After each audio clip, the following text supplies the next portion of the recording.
Bueno, voy a hablar de un libro prodigioso de un filósofo que me fascina, que me interesa desde hace muchísimos años, que es Peter Sloterdijk. He leído pues prácticamente toda su obra. Este verano incluso me he metido en la lectura de los 3 tomos de su serie Esferas, publicado también en la editorial Siruela, y me querría concentrar ahora en este volumen en el mundo interior del capital para una teoría filosófica de la globalización,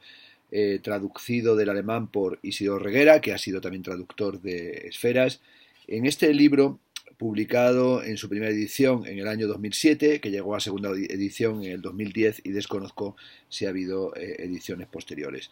Es un libro que tiene mucho que ver con los 3 tomos de Esferas, es una prolongación del argumento y también es un despliegue de esa impresionante prosa ensayística que tiene Sloterdijk, en algunos momentos mareante, llena de fulguración, de pirotecnia, de invención terminológica, con un tremendo sentido crítico, con esas posiciones en las que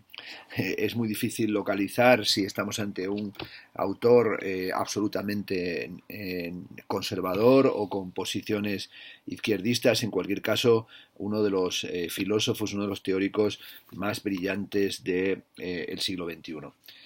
Bueno, el siglo XXI, aunque empezamos a conocer ya su obra en el siglo XX, en el siglo pasado, con textos como El árbol mágico,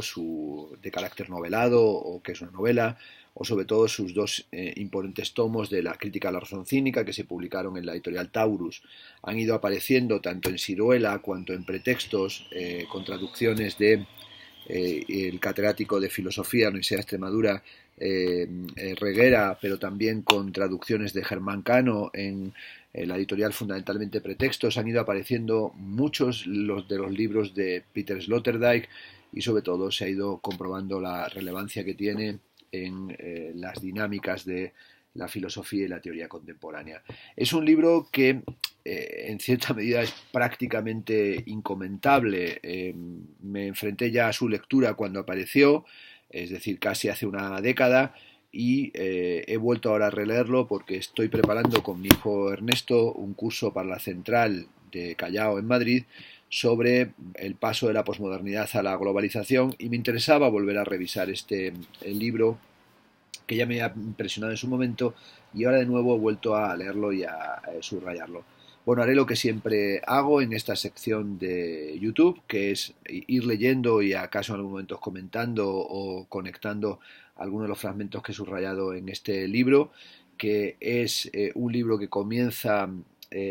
hablando sobre los grandes relatos. En este sentido es una evocación o es una cita evidente al tema de los grands récits, de los grandes relatos de la condición posmoderna de Jean-François Lyotard, o que Lyotard daba en ese texto de final de los 70 ya por cancelados en el tiempo de la posmodernidad, y plantea desde la primera página que se trata en este libro de plantear los esbozos para una teoría del presente, clarificando la situación en la que según él son necesarios todavía grandes relatos, con lo cual sin mencionarlos se está oponiendo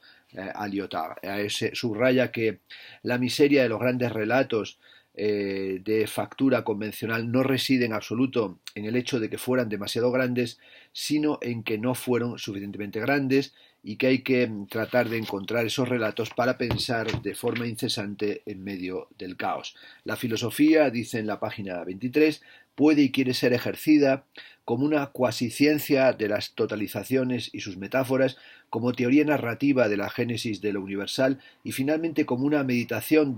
dice, el ser en situaciones, esto es, del ser en el mundo, y llamo a esto, dice Sloterdijk, teoría de la inmersión o teoría general de la convivencia, y funda ahí el parentesco de la filosofía más reciente con el arte de la instalación. Es un asunto del que habla en el volumen 3 de Esferas, y es un asunto de la relación entre filosofía e instalaciones que me parece francamente muy interesante, que de hecho va a asumir Frederick Jameson en el informe del astronauta, en su revisión que hizo en el New York Review de su mítico ya ensayo El posmodernismo, la lógica cultural del capitalismo avanzado, en el que señalaba que algunas de las novedades o algunos de los asuntos novedosos para el campo de la teoría que se habían generado entre los años 80, cuando publica el texto de la lógica del posmodernismo y el capitalismo avanzado, y su revisión ya en el siglo XXI, era la aparición de los derivados financieros, del turbocapitalismo, la nueva cocina, la que menciona explícitamente a Ferran Adrià, y también las instalaciones o el arte de las instalaciones y la importancia que tiene en el campo del arte o la institución artística, la práctica curatorial, el curatorismo. Volviendo o arrancando con el texto de Sloterdijk, señala que estamos en una época de una ola, dice él, parafilosófica, y lo que a él le interesa es plantear una reflexión sobre el origen filosófico del motivo globo, esto es, entender que la ontología clásica fue una esferología y tratar de pensar esa geometría sublime, que es un asunto que ya ha analizado, como digo, en los volúmenes de Esfera, tratando de pensar la globalización cósmico-urania y también el paso de esa globalización cósmica a lo que sería la globalización contemporánea, que es la globalización electrónica, es decir, la globalización que tiene que ver con la cibernética, con la computación. Dentro, dice en la página 29, de un gran tráfago de acontecimientos, las iniciativas individuales están sujetas a la ley del entorpecimiento recíproco creciente, hasta que la suma de todas las empresas simultáneas se estabilice por una especie, dice, de gelatina vibrante hiperactiva. Para él es fundamental, para comprender la descripción del mundo globalizado, tomar en cuenta el texto de Dostoyevsky, que se encuentra en las Memorias del Subsuelo del año 1864, donde habla del Palacio de Cristal, que remite al recinto de la Exposición Universal de Londres de Paxton, de la exposición victoriana del año 1851. Y eso es lo que le lleva a hablar de la Exposición Universal de Londres como una suerte de bal contemporáneo, pero también como un container fetichista en el que los seres humanos rinden homenaje a los demonios de Occidente, pero sobre todo al poder del dinero y a los placeres que llama narcoestimulantes. Muy interesante también esta cuestión del container, que aparece en los capítulos finales del volumen 3 de Esferas. El Palacio de Cristal alberga, señala, el espacio interior del mundo del capital, en el que tiene lugar el encuentro, dice, virtual entre Rainer Maria Rilke y Adam Smith. El espacio interior del mundo del capital no es un ágora ni una feria de ventas al aire libre, sino un invernadero, de hecho diseñado por un invernadero, por Paxton, que ha arrastrado hacia adentro todo lo que se encontraba en el interior. La tercera ola de la globalización, que es la globalización cibernético-computacional, desespacializa el globo real y en lugar de la esfera abovedada de la Tierra, instaura un punto casi sin dimensión o bien una red, una malla compuesta de puntos de intersección y líneas que no significan, apunta este filósofo, otra cosa que enlaces entre computadoras separadas por distancias discrecionales. Hay sin duda un malestar difuso por la estructura hipercomunicativa del sistema mundo, y también nos encontramos con toda una serie de gestos estéticos que son la expresión histérica del sentimiento y de la cultura de la explosión, aquella cultura de lo que explota, de lo que se descompone, de la que hablaba Paul Virilio, por ejemplo, en el Arte Terminal o en todos sus textos sobre velocidad, propaganda y poder, pero también de los que hablaba Benjamin al final de la obra de arte en la época de su reputilidad técnica, cuando dice Fiat Art Pereat Mundus, que se haga el arte que perezca el mundo, y menciona evidentemente la visión extasiada o sublimatoria de la guerra por parte de los futuristas. El segundo fragmento del libro se titula La estrella errante y señala que el nombre de lo bello, acabado y perfecto esfera se formulará geométricamente, y que desde que la filosofía comenzó la guerra contra la sensualidad de las opiniones populares, la invisibilidad pasa siempre como una característica fuerte de las realidades profundas. La globalización urania y cósmica y morfológica había sido en lo esencial asunto de filósofos y geómetras. La globalización terrestre será un problema para cartógrafos y una aventura de marineros, y más tarde también un asunto de economistas, de climatólogos, de ecólogos, de especialistas en el terrorismo y de otros expertos en lo accidentado y en lo complejo. El concepto, uno de los conceptos fundamentales que va a desplegar en esta suerte de arqueología o en esta ontología, en esta metaforología del Palacio de Cristal, es el concepto de desinhibición, sin el cual no puede haber, señala Sloterdijk, ninguna teoría seria de la modernidad, en el que resume motivos que nos proporcionan impulsos para intervenir en lo imperfecto y en lo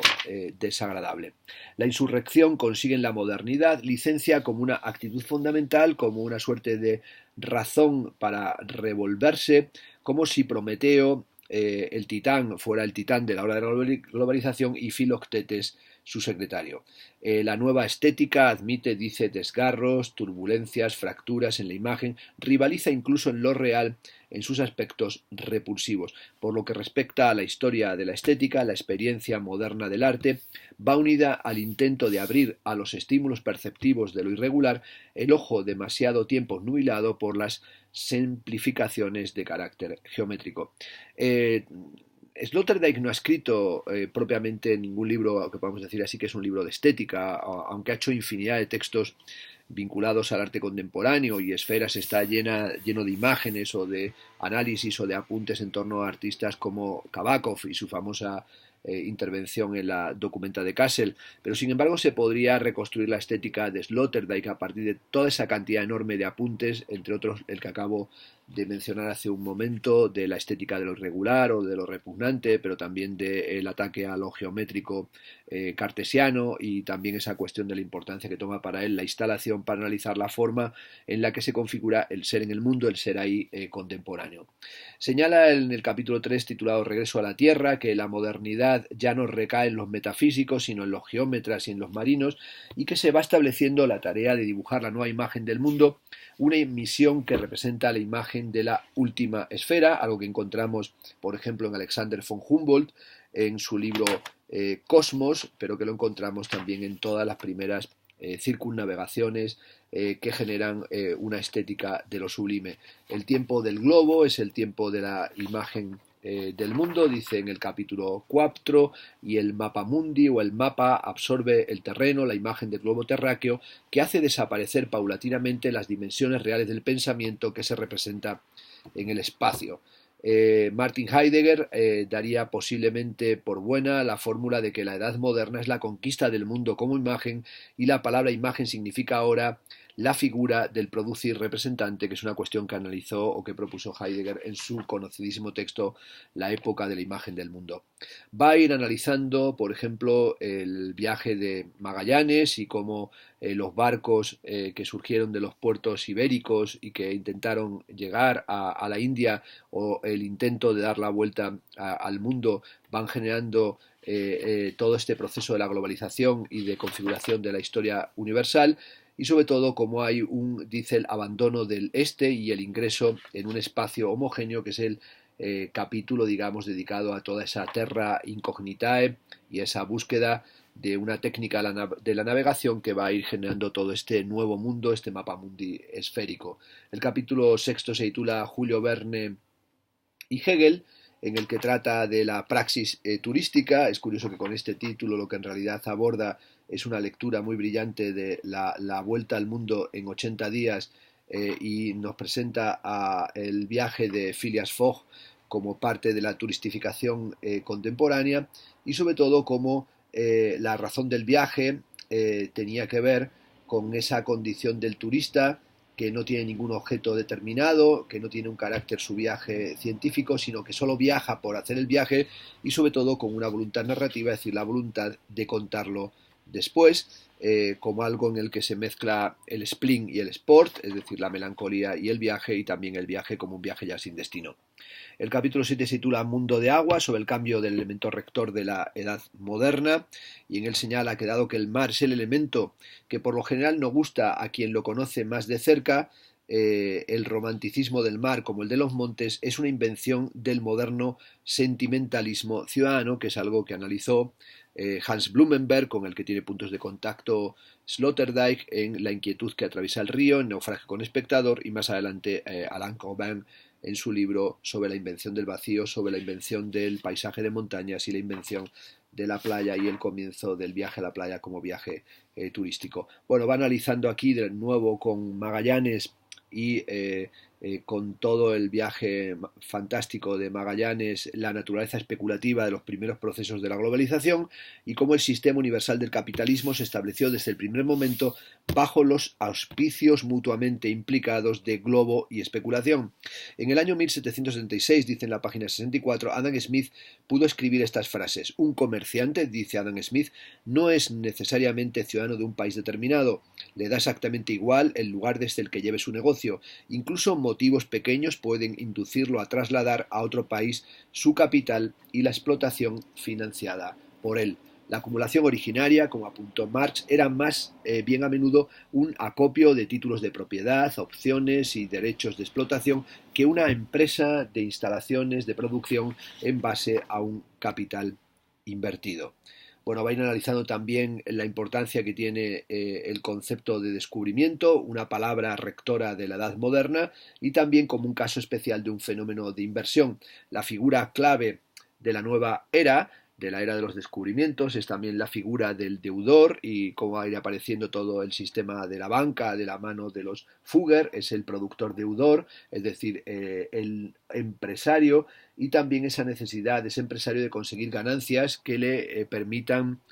hacer frente y amortizar los créditos contraídos. Y esos productores deudores aportan un significado revolucionario, dice, a la idea de deuda culpable como una mancha moral que se convierte en una situación estimulante, económicamente sensata. Y sin la positivización de las deudas no hay capitalismo, que es algo que se encuentra evidentemente en el texto de Max Weber, La ética protestante y el espíritu del capitalismo, pero que lo tenemos ya en cierto sentido en el análisis de los ideales ascéticos de la culpa, la deuda, la mala conciencia de Federico Nietzsche en la genealogía de la moral. El capítulo octavo, Fortuna o la metafísica de la suerte, señala que la fortuna aparece por doquier como diosa de la globalización por excelencia y que uno de los conceptos claves del mundo moderno es la suerte, que es, se pregunta el liberalismo desde el punto de vista filosófico, sino la emancipación de lo accidental. Y sobre todo frente a esa nobleza que algunos dicen que es más vieja del mundo, aparecería ese azar que sería característico del capitalismo y de sus aventuras, sus accidentes y sus riesgos. El capítulo noveno se titula precisamente Comerciar con riesgo y dice que en el horizonte de la inseguridad asumir riesgos calculados en un ámbito de juego global es la proclama expresa y el fundamento pragmático de la moderna cultura capitalista como cultura agresiva e incursiva. Y sobre todo la empresa es, dice, la poesía del dinero, así como la miseria vuelve incentivo, el crédito vuelve empresario. La globalización quiere decir una futurización general del comercio estatal, empresarial y epistémico, y la globalización es la asunción del globo a la forma del rédito y es ese plus ultra que es el lema del empresario moderno. El fragmento décimo se titula Delirio y tiempo, sobre el capitalismo y telepatía, y ahí habla sobre esos delirios motivadores, pero sobre todo cómo faltan para comprender en la globalización una serie de nociones o la generación, que es lo que propone Sloterdijk, de un nuevo léxico filosófico en el que las palabras fundamentales serían distancia, extensión, exterioridad, baldaquinos, bárbaros, conversión en imagen, compacidad, unilateralidad, desinhibición, delegabilidad, captura, inhibición, inversión, capital, riesgo cartográfico, medio, misión, ecúmene, riesgo, registro y riesgo, reacoplamiento, deudas, desconocimiento, crimen, tráfico, reedificación, sistema delirio, sistema mundo, ilusión y cinismo. Toda esa teoría o todo ese léxico permitiría articular una teoría filosófica de la globalización que nos hablaría de la Edad Moderna como una época de videntes y de consultores en el que se va a ir adaptando el budismo zen a una clientela decididamente no meditativa y sobre todo donde se va a ir planteando lo que en el capítulo 11 aparece como la invención de la subjetividad como desinhibición primera generada por asesores. Descubrir la figura, dice en la página 79, de la autoobediencia en el núcleo de la subjetividad moderna, significa mostrar cómo los, entre comillas, sujetos se arman como agentes capaces de acción, en tanto ellos mismos se asesoran, se persuaden y se dan a sí mismos la señal para la desinhibición de la acción, o bien se procuran todo esto de un tercero. Con esta advertencia, apunta Sloterdijk, rechaza el error propagado por, dice él, la teoría crítica de la subjetividad moderna como agencia de autocontrol. Dicho psicoanalíticamente, la neurosis represiva, en el sentido real del devenir sujeto, solo puede entenderse desde el rearme y la autodesinhibición del actor, en cierto modo por su histerización. Y esta imprevisibilidad del sujeto contemporáneo, este carácter azaroso, es el de aquel que está tramando constantemente los negocios, pero también el de aquellos primeros sujetos de la modernidad que en sentido preciso para Sloterdijk fueron los jesuitas que se erigieron en la tropa especial de ataque de la Contrarreforma en el siglo XVI. El jesuitismo que estaría buscando un instrumento no solamente de propaganda fide, de propagación de la fe, sino también instrumentos de precisión a través del ejercicio y del estudio y con la exageración de la obediencia. Y como dice el giro ignaciano en su diseño del sujeto católico de la era postridentina, junta los 4 motivos tradicionales de la práctica de la automodelación, que son el atletismo, el monacato, el soldatismo y la academia. El sujeto es solo quien consigue ejercitarse hasta el punto de llegar a ser dueño y propietario de sus propios padecimientos. Hay sin duda en Sloterdijk aquí un fascinante apunte de una teoría de la constitución de la subjetividad a partir del jesuitismo que viene a discutir, refutar, complementar y articular un debate en cierta medida con la constitución de la subjetividad que encontramos en los textos del último Michel Foucault y por supuesto en su historia de la sexualidad. Esa minoría jesuítica aparece por tanto como vanguardia de la constitución de la subjetividad y va a ir siendo modificada progresivamente por la aparición de los consultores y esos consultores que van a ir apareciendo y cobrando una gran importancia en el siglo XX y sobre todo fundamentalmente tras 1968, después de que el neomarxismo, dice él, se lanzara a una pose teatral. La nueva ola de asesoramiento parte de la correcta suposición de que el mejor apoyo de los agentes que no pueden hacer demasiado son los consultores que saben que no saben demasiado. Es decir, hay una proliferación de eminentes portadores de desconocimiento e incompetencia palmaria, que son estos todólogos, los consultores, que sin embargo intervienen en todas ocasiones. Dice en la página 88, desde que a partir de los años 80 del siglo XX gana terreno el agens de la desinhibición, la diversión o incluso el pretexto de innovación resulta gratuito. Los actores de la cultura de la diversión se mueven en sus superficies de bienestar como soberanistas de la vulgaridad y se atribuyen el dejarse llevar intencionadamente como motivación suficiente. Podrían renunciar a consultores porque se dirigen directamente a sus seductores, se confían en todo caso a su entertainer, a su trainer, a sus escritores efectistas. Soberano es quien decide por sí mismo y donde quiere cómo dejarse engañar. Fantástica este párrafo, esta cita de Sloterdijk en esta cultura de la diversión, que es una cultura de la autohipnosis y de la entrega absoluta a una lógica de la estafa, del fraude, del engaño.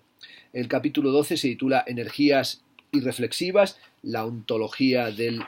adelanto, y en él habla de toda esa dimensión del existencialismo proyectil y del proyectar que se revela como la actividad primaria de la existencia. Ya Boris Groys en uno de sus textos hablaba de la sustitución de la obra en el campo del arte por el proyecto y basta tener una cierta familiaridad con la formación en Bellas Artes y con los estudios de posgrado en artes plásticas, en artes visuales y por supuesto en arquitectura y también ya en teoría cuando se habla constantemente de proyecto, este es mi proyecto, estoy avanzando en este proyecto, tengo el proyecto muy desarrollado, que tiene que ver también con la postulación permanente del sistema de las becas, que es algo propio del neoliberalismo realmente existente, que no es otra cosa que la tortura y el endeudamiento del sujeto de una forma progresiva en la que nada va a poder ser saldado y por lo tanto uno va a estar constantemente en la precariedad. La expresión del crimen contemporáneo sería la destrucción de lo existente en nombre de algo presuntamente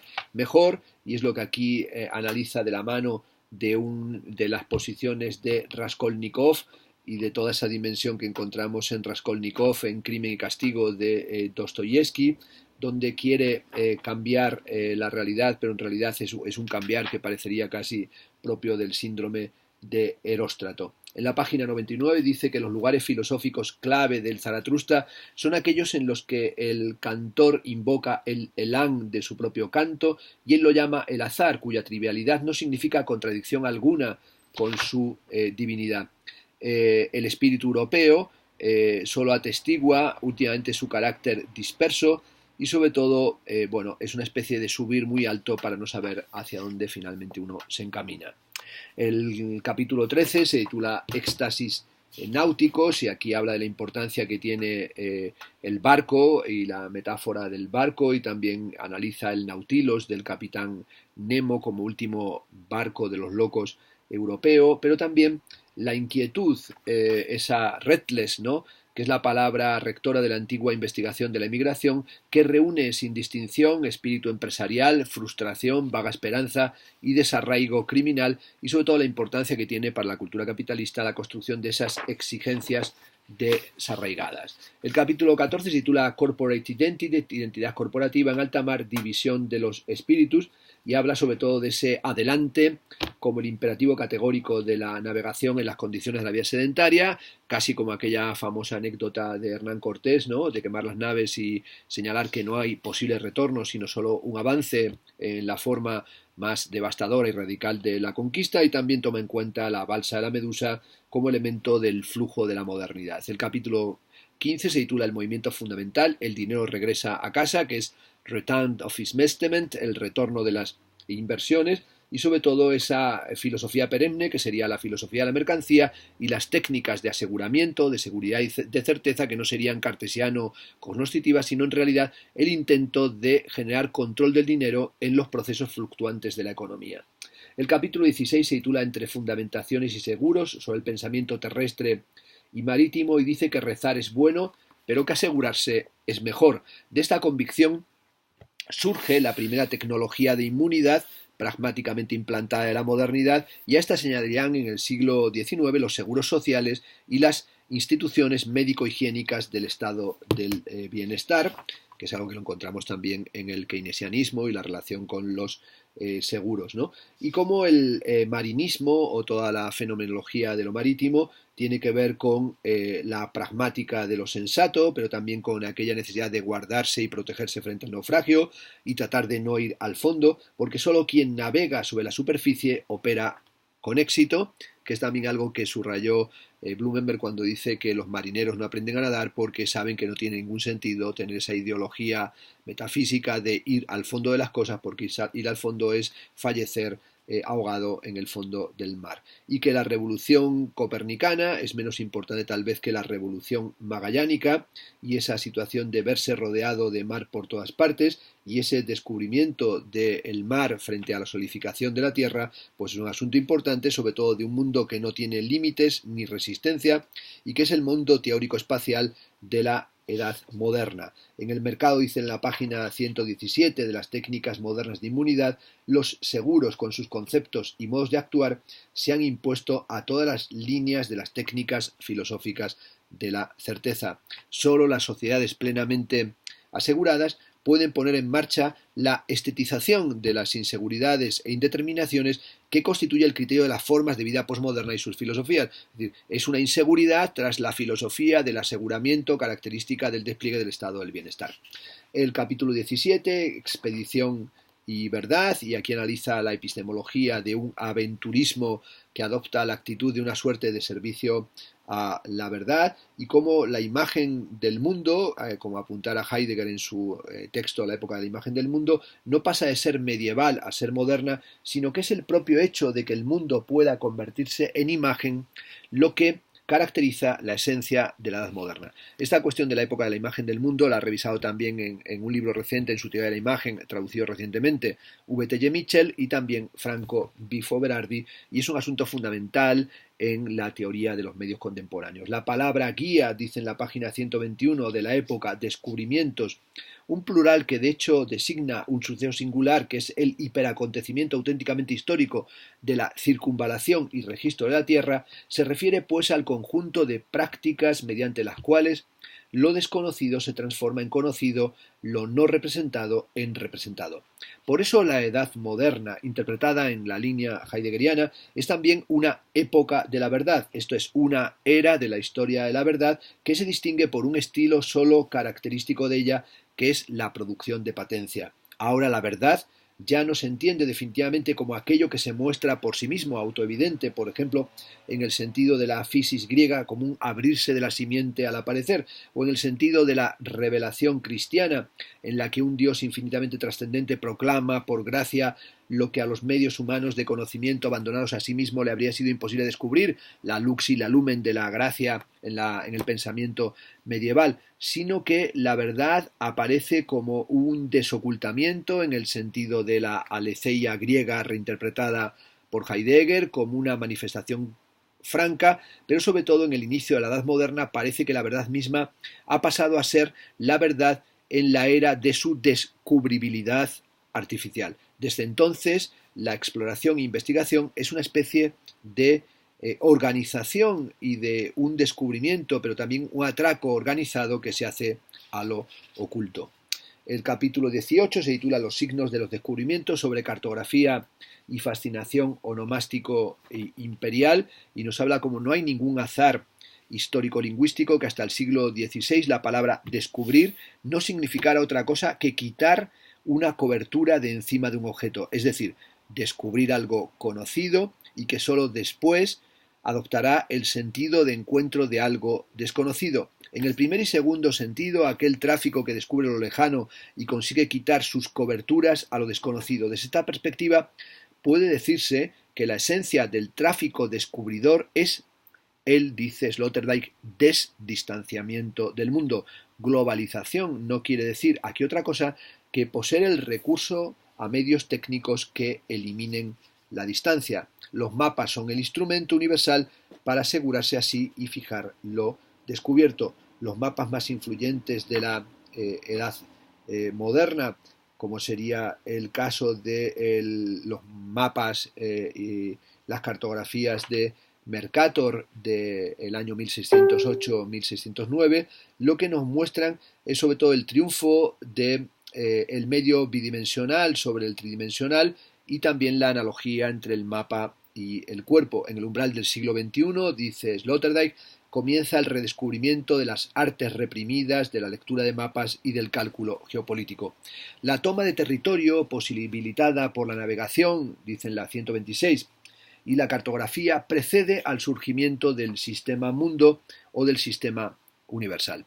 Aquí recurre Sloterdijk a Carl Schmitt y concretamente a su libro El Nomos de la Tierra, cuando Carl Schmitt no dudó en afirmar que la expansión de los europeos solo podía apoyarse en el título legal que fueron capaces de dar en el propio descubrimiento. En él se apoyaba tanto la ficción del llamado derecho de hallazgo como la de un derecho de comunicación que fuera más allá de los meros derechos de visita, aquel iuris communicationis que había defendido Francisco de Vitoria en su famosa Relictio sobre los indios. Solo como descubridores y halladores de costas y culturas extrañas se habían vuelto los europeos capaces de disponer de su condición de legítimos señores. La unidad de acción y de apercibimiento, el desembarco, la toma de posesión, la denominación, la mapificación y la legalización mediante documentos constituyen, por tanto, la ceremonia completa de trascendencia legal de un descubrimiento, entendido como subordinación de un territorio a la soberanía legal del descubridor ocupador en términos de Carl Schmitt. Es la vieja equiparación, dice Sloterdijk, entre presa y hallazgo que definió a los descubridores de nuevos territorios como una especie de pescadores a quienes no se podía discutir el derecho a la posesión legal de sus presas. Esta es los orígenes de la épica moderna del éxito, que también se encuentra, por ejemplo, en las Luisiadas de Luis de Camoes sobre las peripecias político-geográficas del rey Manuel el Afortunado, como esa épica moderna de el éxito que va a estar vinculada a figuras también, por supuesto, como Sebastián Elcano y como Magallanes, pero sobre todo a esa cuestión de la circunvalación del globo terrestre y a esa dimensión de una organización moderna de la fantasía que va a hacer que aparezca la Tierra como un objeto redondo, deseable, como un sueño y como un sueño en el que aparece un mundo que es un mundo conquistable. Y dice en la página 129, los mapas terrestres y los marinos nos hablan de la ocupación jurídica, pero también son actas notariales que tienen un grado de formalidad y que establecen propiedad y dominio, y quien dibuja el mapa actúa como si cultural, histórica, jurídica y políticamente tuviera la razón. Los descubrimientos, dirá Carl Smith, se hacen sin el permiso previo de los descubiertos. Su título legal se basa pues en una legitimidad superior. Solo puede descubrir quien es suficientemente superior espiritual e históricamente como para comprender con su saber y conciencia lo descubierto, modificando una expresión hegeliana de Bruno Bauer. Solo puede descubrir aquel que conoce la presa mejor que ésta a sí misma y consigue someterla por esa superioridad de la formación y el saber. Una toma cartográfica científica es de hecho un auténtico título legal con respecto a una terra incógnita. Bueno, los primeros descubridores prácticamente nunca pusieron un pie en tierra sin creer, por muy difusamente que fuera, que mediante su presencia el dios de Europa se revelaba a los nuevos territorios, y es algo que es manifiesto en el viaje de Colón y sobre todo en esa dimensión teológico-sagrada que establece en su dimensión de la conquista. Todavía en 1595, en un mapa de Michael Mercator, aparece América como América Sibenova India, en un mapa veneciano de 1511, a su vez el continente de Colón se llama Terra Sanctae Crucis, mientras que en un mapa mundi genovés de 1543 el continente norteamericano completo aparece sin nombre, mientras que el del sur sigue registrado específicamente como Mundus Novus. Durante siglos figuró el nordeste norteamericano como Nova Francia o Terra Franciscana, mientras que el oeste y medio oeste, dominados por los británicos, lo llamaron Nueva Albión. Mucho antes de que el arte y la historia del arte hicieran fructífero para sí, dice en la página 134, el concepto de vanguardia, los avanzados en la toma de la tierra ya estaban en camino de todos los frentes de la futura gloria cartográfica. Carl Peters, joven docente privado en Hannover, nacido en 1856, el mismo año que Freud, sería el fundador del África Oriental Alemana, y que con su escrito filosófico Mundo de Voluntad y Voluntad de Mundo de 1883 había llevado a cabo conceptualmente la imperialización del fundamento irracional de la vida como un proyecto de generación de hombres, pero también como esa conquista mental de la terra incógnita que sería la tierra de las colonizaciones. El capítulo 19 se titula El exterior puro y dice que aquí ya no vale la afirmación topológico-existencial de Heidegger de que en el ser ahí reside una tendencia esencial hacia la cercanía. Al contrario, pareciera que toda esta globalización tiene que ver con un alejamiento, pero también con una apropiación. El capítulo 20 se titula Teoría del pirata, el horror blanco, en el que, entre otras cosas, habla de Bin Laden y de lo que son las agrupaciones terroristas contemporáneas, pero también la lección del capitalismo como una lección de piratería, como una lección de crueldad, y sobre todo que dice cuando aparecen en la buena sociedad los ladrones, no están lejos sus sofistas, que son los consejeros. Raskolnikov, que hace lo que quiere pero se arrepiente, y en muchos casos el marqués de Sade, que hace lo que quiere y reniega del arrepentimiento, y en el peor de los casos Ayn Rand, que hace lo que quiere y se proclama por ello a sí misma como hombre o como ser del futuro, como sucede en Ayn Rand, son referencias fundamentales para entender las etapas de la constitución de la subjetividad. La piratería, dice en la página 140, irradia en el pensamiento burgués. Pronto ya las fantasías de los habitantes de tierra firme la transfiguran maconvirtiéndola en un mundo alternativo, libertario, en el que todo sería posible menos el aburrimiento. Siglos antes de la bohemia artística, la bohemia marítima proporciona estimulaciones inagotables a los sueños de evasión de ciudadanos que quieren ser algo más que ciudadanos. En grabados del siglo XVIII entran en escena corsarias femeninas con espadas desenvainadas y la blusa abierta, los pechos saltando fuera, como para demostrar que la mujer nueva actúa en el mar como ladrona de propio derecho. Hasta la ópera de Cuatro Cuartos del año 28 de Bertolt Brecht y los escritos corsarios de Pierpaolo Pasolini, puede seguirse el anhelo romántico criminal que va a venir del mar como gran libertad, como el mar y toda esa república flotante de los filibusteros que encontramos en Schiller, en Los Ladrones, cuando nos habla de los marinos como aquellos que tienen una cultura alternativa francamente seductora o fascinante, pero también la figura del capitán Ahab de Herman Melville en Moby Dick, o cómo aparece esa idea de el color blanco como el omnicolor de un ateísmo que nos arredra en la visión de la ballena. Casi un siglo antes de que Sartre hiciera decir a una figura de su drama aquello de el infierno son los otros, Melville había tocado un fondo más profundo. El infierno es lo exterior. Voy a dejar aquí en la página 142 el comentario de En el mundo interior del capital para una teoría filosófica de la globalización, porque es un libro que me parece que es de estos que requiere dos vídeos y dos comentarios, por lo tanto lo dejo aquí justamente cuando comienza el capítulo sobre la edad moderna